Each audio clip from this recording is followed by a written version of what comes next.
Welcome to BizJet TV. Today we're going to talk about the helicopter that crashed into the Airliner in Washington, D.C. Aviation has been hit with two disasters in America already this year, this being one, and then a few days later the Lear 55 that crashed in Philadelphia. So what happened with the helicopter and the airplane in Washington, D.C.? Well, the helicopter was flying too high. Now, usually when these military helicopters fly this corridor, and I've talked to a number of friends of mine that have flown for the US military and flown helicopters, they fly very low level. When I say very low level, about 100 feet or below. So this helicopter was flying at 400 feet and it crashed straight into the Airliner. The Airliner was on approach coming into land. It was under 1,000 feet, so their TCAS, which is their traffic collision avoidance system, is not working under 1,000 feet. That's just because you're coming into land. Who's at fault here?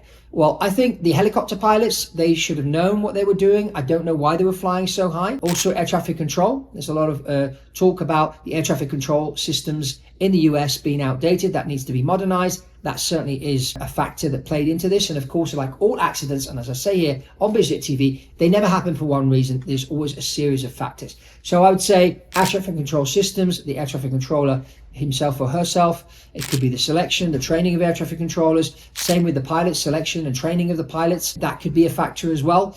So there's a series of things here that I think would add up, which have caused this accident to happen. So let's get the conversation going below. Tell me what you think happened here. Subscribe to BizJet TV and also check out this other video we did about the Lear 55 crash and my take on that one. And that's all from Fabrizio on BizJet TV, and I'll see you on the next one.